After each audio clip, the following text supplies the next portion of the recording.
नमस्कार दोस्तों। डेट है आज की 24 अगस्त 2021 और स्वागत है आपका एडिटोरियल डिस्कशन में। तीन इश्यूज आज हम डिस्कस करेंगे। सबसे पहला आर्टिकल हम डिस्कस करेंगे साइक्लोन्स से संबंधित, दूसरा इंडियन इकोनॉमी से संबंधित और तीसरा एलपीजी के इस्तेमाल से संबंधित। ये दो आर्टिकल्स अभी भी अफगानिस्तान से संबंधित हैं। अफगानिस्तान से संबंधित देखना और भी आर्टिकल्स आएंगे, लेकिन अब कोई काम के नहीं है। मतलब कुछ एकदम से नया होगा, तालिबान कैसे रिएक्ट कर रहा है, नई सरकार उनकी बनेगी, तब फिर हम दोबारा से डिस्कस करना स्टार्ट करेंगे। ऑलरेडी हम काफ़ी डिस्कस कर चुके हैं, नया इन आर्टिकल्स में कुछ भी नहीं आ रहा है। और प्री तो देखो अब नज़दीक आ गया है, सिर्फ 1.5 महीना पड़ा है प्री के लिए, 45 डेज। तो बिल्कुल जान लगा दो।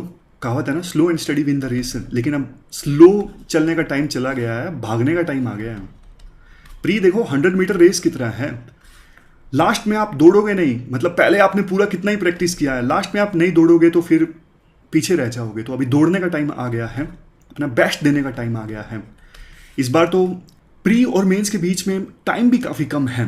वैसे देखो मेंस की आप बिल्कुल चिंता मत कीजिए, ओनली आईएएस की जो टीम है बहुत मेहनत कर रही है और मेंस के लिए काफ़ी रिवीजन फ्रेंडली, जैसे उड़ान के जो नोट्स हैं ना प्री के लिए, उसी प्रकार से मेंस के जो नोट्स हैं वो भी बन रहे हैं, जिससे आपकी जो मेंस की रिवीजन है बहुत अच्छे से हो जाएगी। बस आप किसी भी कीमत पे कुछ भी करके अपना बेस्ट देके प्री क्लियर कर लो हर हाल में। ये क्वेश्चन है आपको अटेम्प्ट करना है 250 वर्ड्स में। ट्रॉपिकल साइक्लोन्स फॉर्मेशन की कंडीशंस डिस्कस कीजिए और दूसरे पार्ट में अरेबियन सी में अब ज़्यादा साइक्लोन्स क्यों आने लगे हैं। अब चलिए डिस्कशन स्टार्ट करते हैं। फर्स्ट इंपॉर्टेंट आर्टिकल साइक्लोन्स से संबंधित हैं। आप जीएस पेपर 3 के इस टॉपिक से आर्टिकल को रिलेट कर सकते हो। बैकग्राउंड देखो ये है, इस साल के शुरुआत में हमारे देश में 17 मई को एक साइक्लोन आया ताउते, जो गुजरात के कोस्ट से टकराया, और इसके ठीक एक हफ्ते बाद 26 मई को यास साइक्लोन आया जो उड़ीसा के कोस्ट से टकराया। इन दोनों साइक्लोन्स की वजह से हमारे देश में भारी तबाही आई। घर बार, खेत में खड़ी फसलें, रेलवे लाइन्स, ट्रांसमिशन लाइन्स, मतलब कई तरह के इंफ्रास्ट्रक्चर को नुकसान पहुंचा इन साइक्लोन्स की वजह से। एक अनुमान के अनुसार इन साइक्लोन्स की वजह से 199 लोगों की डेथ हो गई, 37 मिलियन लोग प्रभावित हुए। 37 मिलियन, इतनी तो देखो अफगानिस्तान की पॉपुलेशन है। इकोनॉमिक लॉस कितना हुआ? $4.3 बिलियन का। 0.24 मिलियन हेक्टेयर में जो खड़ी फसल थी वो प्रभावित हुई। 0.45 मिलियन यानी 4,50,000 जो घर हैं उनको डैमेज पहुंचा। ऑलमोस्ट 25 लाख लोगों को इवैक्यूएट किया गया साइक्लोन शेल्टर्स में, साइक्लोन से बचने के लिए। अर्बन एरियाज में बहुत सारे जो पेड़ हैं वो उखड़ गए। ऑलरेडी देखो अर्बन एरियाज में ग्रीन कवर काफ़ी कम होता है, लेकिन इन साइक्लोन्स की वजह से हजारों पेड़ उखड़ गए। कोविड-19 की महामारी के दौरान ऑलरेडी लोग सफ़र कर रहे थे, फाइनेंशियल कंडीशन खराब थी, लेकिन इन दो साइक्लोन्स ने कंडीशंस को और भी ज़्यादा खराब कर दिया। इसके बाद आर्टिकल में कहा जाता है कि नॉर्दर्न इंडियन ओशन में सी सरफेस टेम्परेचर के इंक्रीज होने की वजह से और इसके अलावा दूसरी जियो क्लाइमेट कंडीशंस की वजह से इंडिया में इस प्रकार के साइक्लोन्स कुछ ज़्यादा ही आ रहे हैं। 2013 का डेटा है इंडियन मेट्रोलॉजिकल डिपार्टमेंट का। जितने ट्रॉपिकल साइक्लोन्स आए वर्ल्ड में 2013 में, अकेले 7% तो देखो इंडिया में ही आए। वैसे ये जो आर्टिकल है ना, ये ज्योग्राफी से रिलेटेड नहीं है, लेकिन फिर भी आप जल्दी से एक बार कंडीशंस देख लीजिए। ट्रॉपिकल साइक्लोन के फॉर्मेशन के लिए क्या कंडीशंस होनी चाहिए, प्री के लिए काफ़ी ज़्यादा इंपॉर्टेंट है। सबसे पहले large sea surface temperature higher than 27 degree Celsius. हमारे इंडियन ओशन के नॉर्थ में जो सी सरफेस टेम्परेचर है वो बढ़ रहा है, जिस वजह से साइक्लोन्स की फ्रीक्वेंसी इंक्रीज हो गई है। ये कारण आर्टिकल में बताया गया है। कोरियोलिस फोर्स की प्रेजेंस, वर्टिकल विंड स्पीड में थोड़े थोड़े डिफरेंसेस होना, pre existing weak low pressure area या फिर लो लेवल साइक्लोनिक सर्कुलेशन, और सबसे लास्ट में upper divergence above the sea level system. इन कंडीशंस का होना जरूरी है ट्रॉपिकल साइक्लोन की फॉर्मेशन के लिए। इंडिया में देखो टोटल कोस्ट लाइन है 7500 किलोमीटर की, और हमारे देश में 96 डिस्ट्रिक्ट्स ऐसे हैं जो कोस्टल डिस्ट्रिक्ट्स हैं। तो साइक्लोन्स से और सुनामी लहरों से ऑलमोस्ट 262 मिलियन जो लोग हैं वो वल्नरेबल हैं, एक्सपोज्ड हैं। वर्ल्ड बैंक और यूनाइटेड नेशंस ने एस्टिमेट लगाया था 2010 में कि इंडिया में 2050 आते आते 200 मिलियन जो सिटी रेजिडेंट्स हैं वो वल्नरेबल होंगे स्टॉर्म के अगेंस्ट और अर्थक्वेक के अगेंस्ट, मतलब उनको खतरा होगा स्टॉर्म से और अर्थक्वेक से। हर साल देखो बंगाल की खाड़ी में और अरेबियन सी में 5 से 6 ट्रॉपिकल साइक्लोन्स आते हैं, जिसमें से दो से लेकर 3 तो काफ़ी सीवियर होते हैं। अगर पास्ट की बात करें 1891 से लेकर 2020 के बीच में इंडिया के ईस्टर्न और वेस्टर्न कोस्ट पर टोटल 313 साइक्लोन्स आए हैं। फ्रीक्वेंसी की स्पेलिंग गलत है ऊपर, 313 साइक्लोन्स आए हैं और इन 313 में से 130 जो हैं उनको सीवियर साइक्लोनिक स्टॉर्म्स के तौर पर क्लासिफाई किया गया है। विंड की स्पीड के आधार पर साइक्लोन्स को वेरियस कैटेगरीज में डिवाइड किया जाता है। आप स्लाइड को रोककर एक बार इन कैटेगरीज को देख लीजिएगा। देखो यहां पे एक क्वेश्चन और बन जाता है, वेस्टर्न कोस्ट पर कम साइक्लोन्स आए हैं और ईस्टर्न कोस्ट पर ज़्यादा साइक्लोन्स आए हैं, तो इसका भी आप आंसर सोचिएगा। बट देखो ये तो हमने पास्ट की बात की कि पास्ट में वेस्टर्न कोस्ट पर कम साइक्लोन्स आए हैं, लेकिन ना हाल फिलहाल में वेस्टर्न कोस्ट पर भी साइक्लोन्स की संख्या काफ़ी ज़्यादा बढ़ गई है और इस सिलसिले में काफ़ी सारे आर्टिकल्स भी पब्लिश हुए हैं कि आखिरकार ऐसा क्या हुआ कि वेस्टर्न कोस्ट पर पहले कम साइक्लोन्स आते थे और अब ज़्यादा आ रहे हैं। जिसका सबसे जो मेन रीज़न है वो ये है कि पानी जो है वो तेज़ी से गर्म हो रहा है यहाँ पे अरेबियन सी में, इस वजह से ज़्यादा साइक्लोन्स आने लगे हैं। इवन अरेबियन सी जो है वर्ल्ड के फास्टेस्ट वार्मिंग वाटर्स में से एक है, मतलब यहाँ का जो पानी है काफ़ी तेज़ी से गर्म हो रहा है धीरे धीरे। यहाँ पे लिखा भी हुआ है, लाइव मिनट का ये आर्टिकल है, आप देख लीजिएगा।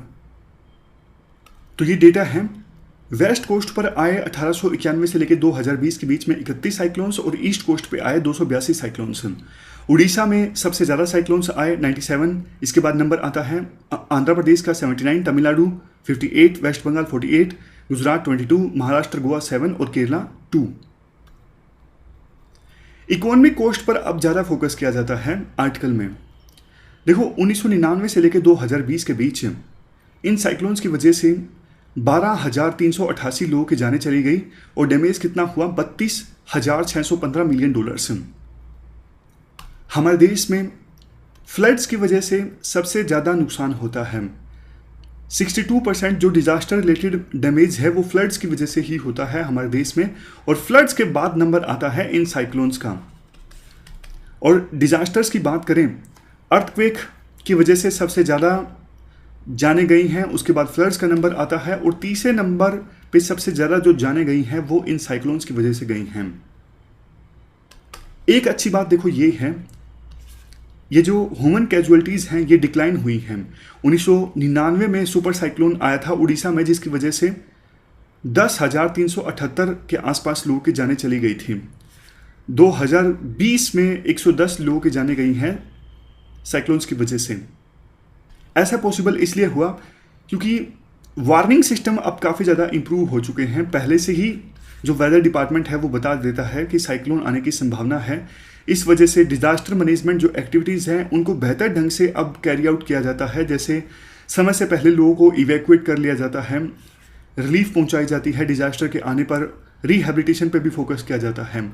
लेकिन देखो इतना कुछ करने के बावजूद अभी तक हम ये तो इंश्योर नहीं कर सके हैं कि जीरो ह्यूमन कैजुअलिटी हो या फिर माल का नुकसान ना हो। जान का नुकसान तो हम बहुत हद तक कम कर पाए हैं, लेकिन प्रॉपर्टी का, इंफ्रास्ट्रक्चर का डैमेज अभी भी काफ़ी ज़्यादा होता है।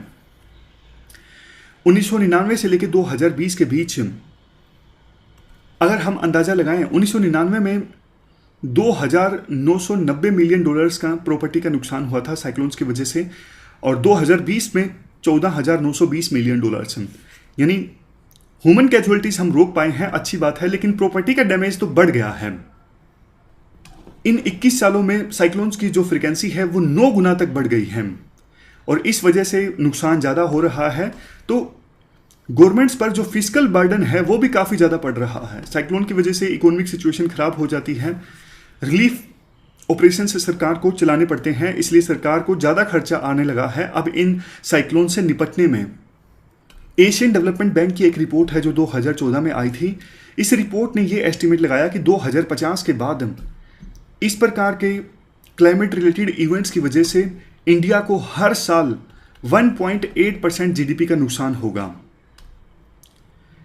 1999 से लेकर 2020 के बीच इंडिया को 2% जीडीपी का नुकसान हो चुका है और टोटल जो रेवेन्यू है उसके 15% रेवेन्यू का नुकसान हो चुका है इन इवेंट्स की वजह से।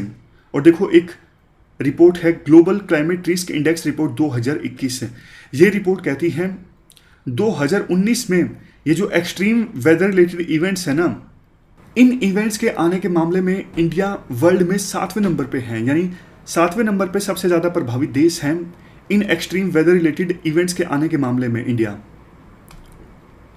उड़ीसा की केस स्टडी है। उड़ीसा में 1999 में सुपर साइक्लोन आया था।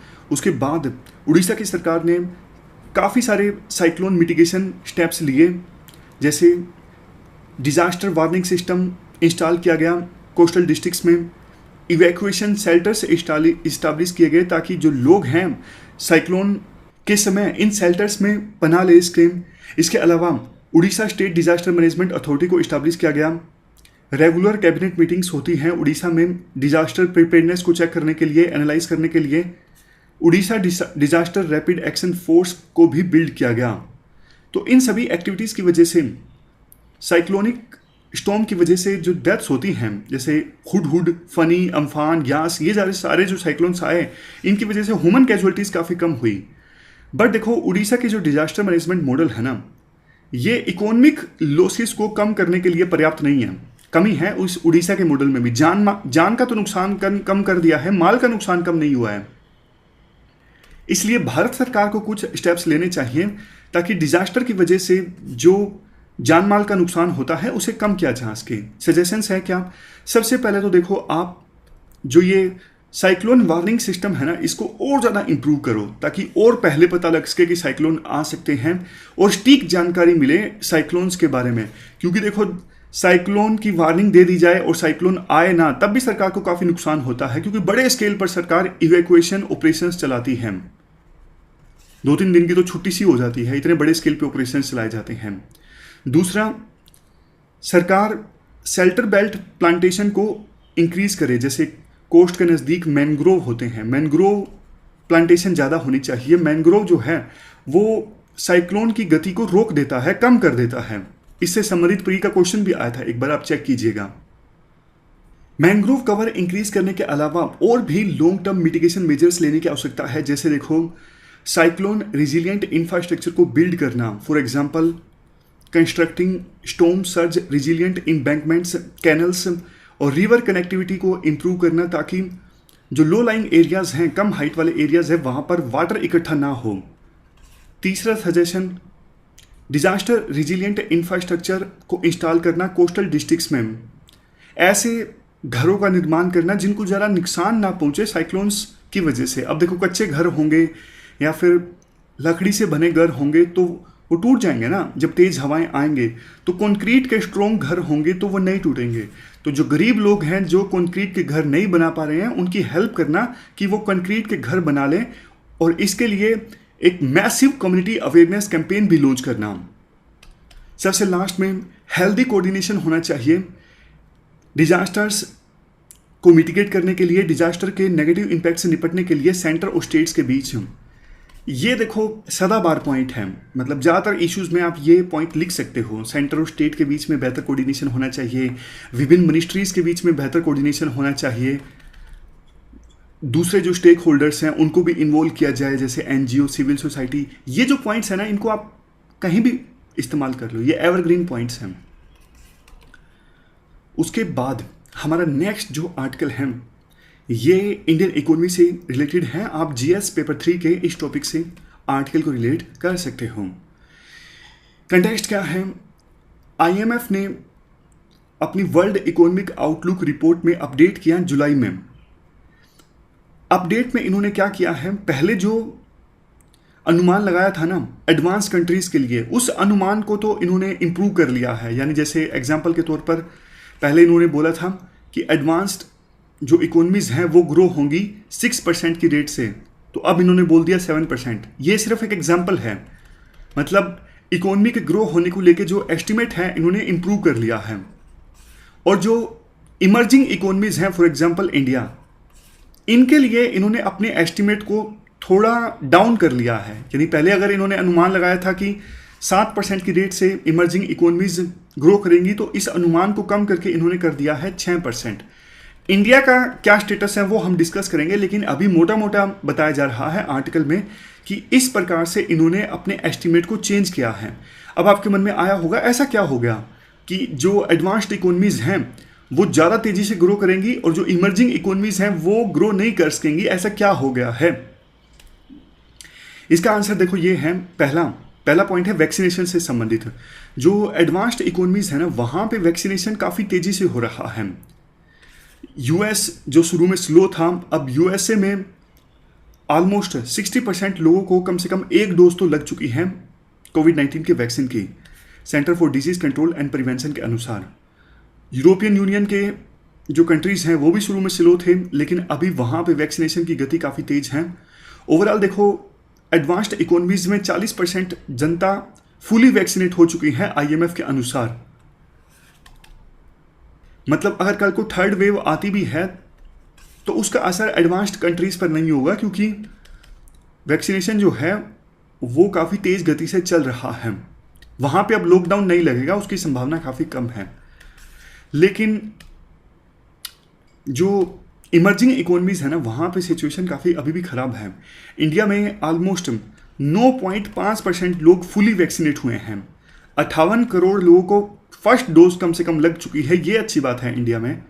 लेकिन फिर भी एडवांस्ड इकोनॉमीज के मुकाबले में इंडिया में भी अभी वैक्सीनेशन की जो गति है वो काफ़ी स्लो है। दूसरा रीज़न, ये तो पहले रीज़न की हमने बात की कि वैक्सीनेशन की गति स्लो है, इसलिए इमर्जिंग इकोनॉमीज का जो अनुमान है इकोनॉमी के ग्रो होने से संबंधित वो डिक्रीज कर दिया गया है। दूसरा रीज़न ये है, देखो जो ये एडवांस्ड इकोनॉमीज होते हैं ना, इनकी फिजिकल कंडीशन अच्छी होती है। तो ये जो एडवांस्ड इकोनॉमीज है जैसे यूएसए, यूके, ये बड़े बड़े स्टिमुलस पैकेजेस को अनाउंस कर चुके हैं इकोनॉमीज को स्टिमुलेट करने के लिए।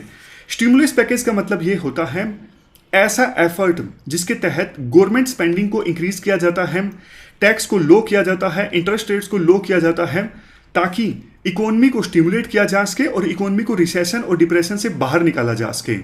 तो इन एडवांस्ड इकोनॉमीज ने ज़्यादा बड़े साइज का स्टिमुलस पैकेज को अनाउंस किया है, क्योंकि इनके पास पैसे होते हैं। इसके अपेक्षाकृत जो एडवांस्ड जो इमर्जिंग इकोनॉमीज है ना, उनके पास पैसों की कमी होती है, ऑलरेडी फिजिकल डेफिसिट काफ़ी ज़्यादा होता है। तो ये इकोनॉमीज ज़्यादा बड़े फिजिकल पैकेज का अनाउंसमेंट नहीं कर सकी हैं इकोनॉमिक सिचुएशन इंप्रूव करने के लिए। तो इसलिए एडवांस्ड इकोनॉमीज में इकोनॉमी तेज़ी से ग्रो करेगी, जबकि यहाँ पर इमर्जिंग इकोनॉमीज में स्टिमुलस पैकेज लो है, तो यहाँ पे इकोनॉमिक सिचुएशन ज़्यादा अच्छे से इंप्रूव नहीं होगी। इसके बाद पर्टिकुलरली बात की जाती है इंडिया की। देखो, फर्स्ट कोविड-19 की जब वेव आई थी तो इंडिया की इकोनॉमी 2020-21 में 7% से डिक्लाइन कर गई। तो मेजर इकोनॉमीज में इंडिया का जो रिकॉर्ड है ना, वो ऑलमोस्ट सबसे बुरा है। मतलब एक दो देश ऐसे होंगे जिनका जो परफॉर्मेंस है वो इंडिया से भी खराब रही, लेकिन सबसे खराब परफॉर्म करने वाले देशों की श्रेणी में है इंडिया की इकोनॉमी। पहले ये अनुमान लगाया गया था कि इस फाइनेंशियल ईयर में इंडिया की इकोनॉमी 10% की ग्रोथ रेट से आगे बढ़ेगी, लेकिन सेकेंड वेव को किसने ज़्यादा सीरियस से नहीं लिया। सेकेंड वेव की हमारे देश में विभिन्न सरकारों ने अच्छी तैयारी नहीं की, और जिस वजह से इकोनॉमिक सिचुएशन काफ़ी ख़राब हो गई। सेकेंड वेव के दौरान विभिन्न स्टेट गवर्नमेंट्स ने लॉकडाउन लगाया। अब देखो, सिचुएशन और भी ज़्यादा ख़राब इसलिए है क्योंकि फूड प्राइसेस काफ़ी हाई हैं और इन्फ्लेशन 6% से ज़्यादा है। अब आपके मन में आया होगा तो इससे क्या फ़र्क पड़ता है? फ़र्क देखो ऐसे पड़ता है, अगर इन्फ्लेशन 2 से लेकर 6% के बीच में होती तो शायद आरबीआई इंटरेस्ट रेट्स को और कम कर देती। इंटरेस्ट रेट को जब कम किया जाता है ना, तो आपको पता है रेपो रेट को कम किया जाता है तो क्या होता है, बैंक सस्ता लोन ले सकते हैं आरबीआई से, और बैंक सस्ता लोन दे सकते हैं कस्टमर्स को। तो कस्टमर के पास जब पैसा आएगा तो वो खर्च करेंगे, इससे इकोनॉमी इंक्रीज होती है। लेकिन जब इन्फ्लेशन ज़्यादा होती है तो फिर आरबीआई इंटरेस्ट रेट को कम नहीं कर पाती, क्योंकि इंटरेस्ट रेट को कम कर दिया जाए तो इन्फ्लेशन के फर्दर इंक्रीज होने का खतरा रहता है। तो ये दिक्कत है। अच्छी बात देखो ये है, इंटरनेशनल मार्केट में क्रूड ऑयल के दाम थोड़े कम हुए हैं, अदरवाइज तो फिर इन्फ्लेशन और भी ज़्यादा बढ़ जाती अगर इंटरनेशनल मार्केट में क्रूड ऑयल के दाम कम नहीं होते। बट दिक्कत ये है, कस्टमर्स अभी भी स्पेंड करने के लिए आगे नहीं आ रहे हैं। गूगल मोबिलिटी इंडेक्स के अनुसार 26 जुलाई को जितने लोग कैफेज में, रेस्टोरेंट्स में और शॉपिंग सेंटर्स में गए वो प्री कोविड-19 बेसलाइन से 20% कम हैं। अभी भी ज़्यादा कस्टमर्स ड्यूरेबल प्रोडक्ट्स नहीं ले रहे हैं, मतलब जो लंबे समय तक प्रोडक्ट चलते हैं जैसे फ्रिज हो गया, टीवी हो गया, ऐसे प्रोडक्ट्स कस्टमर अभी भी ज़्यादा नहीं परचेज कर रहे हैं। इस वजह से जो बिजनेस फर्म्स हैं उनमें कॉन्फिडेंस कम है और जो एंटरप्रेन्योर्स हैं वो नई इन्वेस्टमेंट नहीं कर रहे हैं क्योंकि उनको लग रहा है कि हमारी इन्वेस्टमेंट डूब ना जाए। इवन बैंक्स भी कॉमर्शियल सेक्टर्स को कम क्रेडिट दे रहे हैं और गवर्नमेंट जिसको ज़्यादा स्पेंड करना चाहिए, गवर्नमेंट भी ज़्यादा स्पेंड नहीं कर रही है। बस एक अच्छी बात है कि जीएसटी जो रेवेन्यू है वो धीरे धीरे अब इंक्रीज हो रहा है। जीएसटी रेवेन्यू अगर सरकारों को ज़्यादा मिलेगा तो सरकारें ज़्यादा खर्च कर सकेंगी, स्पेंड ज़्यादा कर सकेंगी, ये अच्छी बात है। बहुत कुछ तो देखो इस बात पर डिपेंड करता है कि थर्ड वेव आएगी नहीं आएगी, मतलब क्या सिचुएशन रहेगी। जो एक्सपर्ट्स हैं उनका तो ये कहना है थर्ड वेव आएगी तो भी ये सेकेंड वेव जितनी खतरनाक तो नहीं होगी। लेकिन दिक्कत ये है कोविड-19 के वायरस के, कोरोना वायरस के इतने सारे वेरिएंट्स हैं और अलग अलग वेरिएंट्स की जो ट्रांसमिशन रेट हैं वो अलग अलग हैं, तो इन्फेक्शन कितना ज़्यादा तेज़ी से फैलेगा कोई कुछ नहीं कह सकता। मतलब कब कोई खतरनाक वेरिएंट आ जाए, खतरा तो देखो है। और वैक्सीन जो है ना, ये भी नए वेरिएंट्स के अगेंस्ट कितनी इफेक्टिव होंगी इसके बारे में भी कुछ नहीं कहा जा सकता। हाल ही में जो फाइजर वैक्सीन है, जिसे वर्ल्ड में अभी तक की सबसे बढ़िया वैक्सीन बताया गया है, फाइजर वैक्सीन ने भी माना 6 महीने के बाद में, मतलब वैक्सीन लेने के 6 महीने के बाद में प्रोटेक्शन में थोड़ी सी कमी आती है। कई सारे देश ऐसे हैं जहां पे देखो तीसरा टीका भी लगवाना पड़ रहा है, जैसे इजराइल है। इजराइल ने अपना वैक्सीनेशन जो प्रोग्राम है वो सक्सेसफुली कंप्लीट कर लिया, लेकिन वहां पे भी नए इन्फेक्शन केसेस सामने आ रही हैं। इसलिए इजराइल की सरकार ने ऑफर किया है कि 60 साल से ज़्यादा की जिसकी उम्र है वो तीसरी डोज वैक्सीन की ले सकता है, जो कम से कम 5 महीने पहले वैक्सीनेट हुआ था। तो मतलब ऐसी सिचुएशन दूसरे देश में भी आ गई है कि तीसरे टीके लगवाने की भी आवश्यकता पड़ रही है। तो इससे तो हमारे देश में तो अभी तो 2 ही टीके नहीं लगे ढंग से, तीसरा टीका भी लगवाना पड़ेगा। तो सोच के देखिए कि वैक्सीनेशन प्रोग्राम कब कंप्लीट होगा। 2020 में एक्चुअल में सरकार ने गलती कर दी। यूएसए जैसे जो देश है ना वो समझदार निकले, उन्होंने बहुत पहले ये टीके प्रोक्योर करने स्टार्ट कर दिए थे, भारी इन्होंने खर्चा किया ताकि जल्द से जल्द जो वैक्सीन्स हैं उन्हें प्रोक्योर किया जा सके। हमारा देश थोड़ा ढीला रह गया, सरकार ने ज़्यादा मतलब सीरियसनेस लिया नहीं, तभी तो काफ़ी देर हो गई। जब सेकेंड वेव आई तब सरकार हरकत में आई कि हाँ वैक्सीन प्रोक्योर करनी है। खैर ये सब दिखते हैं जो हमने समझी, इससे जो इकोनॉमिक सिचुएशन है उसका पता लगेगा कि ये थर्ड वेव कब आएगी या फिर नहीं आएगी, भगवान करे ना ही आए। अब चलते हैं हम अगले आर्टिकल की तरफ। नेक्स्ट जो आर्टिकल है वो देखो एलपीजी के इस्तेमाल से संबंधित है। आप जीएस पेपर 2 के इस टॉपिक से आर्टिकल को रिलेट कर सकते हो। इंडिया में देखो अभी भी बहुत सारी महिलाएं ऐसी हैं, ज़्यादातर रूरल हाउस में, जो लकड़ी से, मतलब जो चूल्हे होते हैं मिट्टी से बने या फिर दूसरे, उनमें लकड़ी से आग लगाई जाती है या फिर गोबर के उपलों का इस्तेमाल किया जाता है खाना बनाने के लिए। इससे देखो बहुत सारा नुकसान होता है। एक तो महिलाओं का बहुत सारा टाइम जाता है, उनकी सेहत पर बहुत ज़्यादा प्रतिकूल असर पड़ता है, इनडोर पोल्यूशन होता है और बहुत सारा जो कार्बन मोनोऑक्साइड है वो इमिट होता है, यानी ग्लोबल वार्मिंग ज़्यादा होती है। इवन दूसरे फैमिली मेम्बर्स पर भी काफ़ी एडवर्स इम्पैक्ट पड़ता है इस प्रकार से जब चूल्हे में खाना बनाया जाता है। देखो 1980s में एक सॉल्यूशन निकाला गया था इसका। सरकार ने स्मोकलेस यानी बिना धुएं वाले फ्यूल एफिशिएंट चूल्हा जो हैं वो वितरित करने स्टार्ट किए थे। एक प्रोग्राम भी चलाया गया था 1984 में, नेशनल प्रोग्राम ऑन इम्प्रूव्ड चूल्हा। ट्रेनिंग देनी भी स्टार्ट की गई थी कि इन चूल्हास को कैसे यूज़ किया जाए, बट ये प्रोग्राम फेल हो गया। क्यों? क्योंकि पहले जो इन चूल्हों पे सब्सिडी दी जाती थी वो सरकार ने विड्रॉ कर ली। गवर्नमेंट का जो इंटरेस्ट था वो भी खत्म हो गया। लोगों को भी कन्विंस नहीं करवाया जा सका कि नए चूल्हों का इस्तेमाल करना क्यों जरूरी है, इसलिए लोगों ने ज़्यादा पार्टिसिपेट किया नहीं इस प्रोग्राम में।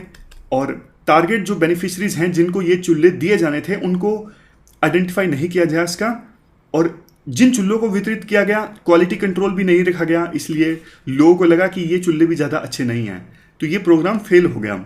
फिर 2013 में एक पहल स्कीम एक्सपेरिमेंटल बेसिस पे लॉन्च की गई थी, इसके तहत एलपीजी गैस को इंट्रोड्यूस किया गया था। 291 डिस्ट्रिक्ट्स में शुरुआत में पायलट बेसिस पे ये स्कीम चलाई गई थी और सोचा यह गया था कि क्लीन एनर्जी अगर मिलेगी, एलपीजी गैस अगर वितरित की जाएगी, क्लीन एनर्जी लोगों को मिलेगी तो पब्लिक हेल्थ बर्डन कम होगा। क्योंकि देखो, चूल्हे से जब खाना बनाया जाता है इतने सारे तो रोग हो जाते हैं, वही पब्लिक हॉस्पिटल्स में जाते हैं, सरकार का खर्चा तो बढ़ता ही है। और ये भी सोचा गया था जैसे जैसे लोगों का इनकम लेवल बढ़ेगा, लोअर क्लास जो है वो इस स्कीम के तहत कवर होंगी और एलपीजी गैस का इस्तेमाल करेंगी खाना बनाने के लिए। फ़ायदा ये भी होगा कि महिलाओं का कम टाइम जाएगा खाना बनाने में और महिलाएं ज़्यादा पार्टिसिपेट करेगी लेबर मार्केट में। सबको फ़ायदा होगा, इन्वायरमेंट को, क्लाइमेट को, ह्यूमन हेल्थ को और इकोनॉमी को भी फ़ायदा होगा क्योंकि ज़्यादा महिलाएं लेबर फोर्स में पार्टिसिपेट करेंगी। इसके बाद 2016 में एनडीए गवर्नमेंट ने एक स्कीम चलाई, प्रधानमंत्री उज्ज्वला योजना। नीति आयोग ने रोड मैप ये रखा कि 2025 तक देश में सभी हाउस होल्ड्स के पास में एलपीजी की एक्सेस होगी। 2016-17 में इस स्कीम को इंप्लीमेंट करने के लिए 12,000 करोड़ की सब्सिडी दी गई थी, जिसे 2017-18 में इंक्रीज करके कर दिया गया 21,000 करोड़। और सितंबर 2019 तक देश में 94% हाउस होल्ड्स के पास एलपीजी की एक्सेस हैं और 2014-15 में सिर्फ 56% हाउस होल्ड्स के पास में एलपीजी की एक्सेस थी। मतलब ये स्कीम धीरे धीरे ज़्यादा लोगों को कवर कर रही है। बट देखो, काफ़ी इवैल्यूएशन स्टडी है कि कैसे स्कीम इंप्लीमेंट की गई है। तो यहाँ पे आपको चुकाने वाले जो एनालिसिस वाले पॉइंट्स हैं वो मिलेंगे। पहला पॉइंट तो देखो ये है कि बहुत सारे एलपीजी कनेक्शन होल्डर अभी भी दूसरे फ्यूल का इस्तेमाल करते हैं खाना बनाने के लिए, जैसे लकड़ी और गोबर के उपले यानी डंग केक्स। ऐसा इसलिए क्योंकि एक बार सरकार ने मान लीजिए फ्री एलपीजी का कनेक्शन दे भी दिया, गैस भरवाने में बहुत दिक्कत आती है क्योंकि गरीबों को महंगा पड़ता है एलपीजी कनेक्शन का इस्तेमाल करना। देखने को यह मिलता है चाय बनानी है या फिर 5-10 मिनट के लिए गैस का इस्तेमाल करना है तो जो गरीब हाउस होल्ड्स हैं वो एलपीजी कनेक्शन का इस्तेमाल करते हैं, लेकिन जब खाने बनाने की बारी आती है तो फिर चूल्हा जला लिया जाता है। मेन कुकिंग के लिए चूल्हा जला लिया जाता है क्योंकि ये सस्ता पड़ता है। और देखो ये भी गया है, जब सीजन होता है ना एग्रीकल्चर का, तब तो महिलाओं के टाइम की वैल्यू होती है कि वो एग्रीकल्चर में काम कर लेंगी। अदरवाइज महिलाओं के टाइम की ज़्यादा वैल्यू होती नहीं है। उनको लगता है कि महिलाओं का टाइम तो वैसे भी फ्री है महिलाएं, तो चूल्हे में बेशक टाइम ज़्यादा लगेगा लेकिन महिलाओं के पास टाइम ही टाइम है, इसलिए उन्हें बोला जाता है। क्योंकि ज़्यादातर ये जो फैसले हैं ना, एलपीजी में गैस भरवाई जाए ना भरवाई जाए, ये मैन फैसला ज़्यादा ले रहे हैं। तो वो बोल देते हैं महिलाओं को कि वैसे भी तुम्हें कहाँ जाना है, चूल्हे से खाना बना लो, कोई दिक्कत नहीं है। दिक्कत है, हमने शुरुआत में देखा ना, इतने सारे फायदे होते हैं अगर एलपीजी गैस का इस्तेमाल किया जाए और इतने सारे नुकसान होते हैं अगर चूल्हे से खाना बनाया जाए। जबकि देखो, फार्मिंग का सीजन होता है क्योंकि खेतों में महिलाएं भी काम करती हैं, तब महिलाएं ज़्यादा एलपीजी कनेक्शंस का इस्तेमाल करती हैं क्योंकि उनको पता है चूल्हे में ज़्यादा टाइम लगेगा और इस वजह से इतना टाइम तो खेतों में काम करने के लिए यूज़ किया जा सकता है। देखो ये भी गया है, अर्बन हाउस होल्ड्स में तो एलपीजी का कनेक्शन ज़्यादातर लोग करते हैं। रूरल हाउस होल्ड्स में सिर्फ अपर इनकम ग्रुप्स जो है ना, वो आसानी से एलपीजी को रिफिल करवा पाते हैं, इसलिए वो एलपीजी का इस्तेमाल ज़्यादा करते हैं। 48% जो रूरल हाउस होल्ड्स हैं वो एलपीजी का इस्तेमाल करते हैं, लेकिन पार्शियली, पूरा नहीं। जैसे चाय बनाने के लिए कर लिया, छोटे मोटे स्नैक्स बनाने के लिए कर लिया। इसके अलावा देखो दूसरी दिक्कतें भी हैं, जैसे एलपीजी सेंटर्स की काफ़ी बार दूरी बहुत होती है घर से, वेटिंग टाइम काफ़ी ज़्यादा होता है, लाइन में लगना पड़ता है। इस वजह से भी दिखते हैं बहुत सारे लोग डिले कर देते हैं गैस भरवाने में कि अरे कौन जाएगा, कौन लाइन में लगेगा। ये सारी चीज़ें हम इसलिए डिस्कस कर रहे हैं क्योंकि हाल ही में उज्ज्वला 2.0 स्कीम भी सरकार के द्वारा लॉन्च की गई, फ्री एलपीजी कनेक्शन देने के लिए उन लोगों को जिनको अभी तक कनेक्शन नहीं मिला है। इस उज्ज्वला 2.0 के तहत 1 करोड़ कनेक्शंस वितरित किए जाएंगे और उनको इस बार राशन कार्ड सबमिट करने की भी आवश्यकता नहीं है और एड्रेस प्रूफ भी देने की आवश्यकता नहीं है। ये माइग्रेंट वर्कर्स के लिए है। माइग्रेंट वर्कर्स को ना तो राशन कार्ड देने की आवश्यकता है, ना ही दूसरा प्रूफ देने की आवश्यकता है। इसके लिए सरकार ने इस साल 14,073 करोड़ रुपए वितरित किए हैं। देखो, राइटर ये कहते हैं, जाहिर तौर पर पॉलिसी मेकर्स ने उज्ज्वला 1.0 का जो इम्पैक्ट है, जो स्टडी है कि क्या परफॉर्मेंस रही है उज्ज्वला 1.0 की, उसको अभी तक ठीक से स्टडी नहीं किया है। तभी तो इस स्कीम को लॉन्च कर दिया गया है बिना इंप्रूवमेंट के। तो राइटर ये सजेस्ट करते हैं दूसरे जो अफोर्डेबल अल्टरनेटिव्स हैं ना, जैसे solar energy, solar cooker, smokeless चूल्हास, बायोगैस प्लांट्स, इलेक्ट्रिक कुकर्स, इनको भी कंसीडर किया जाए एलपीजी के अल्टरनेटिव के तौर पे। हो सकता है कि जो गरीब हाउस होल्ड्स हैं वो इनका इस्तेमाल ज़्यादा करें, ये भी इफेक्टिव है। सिर्फ एलपीजी ही एकमात्र सॉल्यूशन नहीं है, हमें बेस्ट प्रैक्टिकेबल सॉल्यूशन ढूंढना होगा। अगर इन सॉल्यूशंस में से कोई अच्छा फिट बैठता है तो इसको भी सरकार प्रमोट करें। तो ये हमने पूरा आर्टिकल डिस्कस किया एलपीजी के इस्तेमाल से संबंधित। हमारी आज की इस डिस्कशन में इतना ही है। आज हमने 3 इश्यूज को डिटेल से डिस्कस किया। Thank you very much for discussion.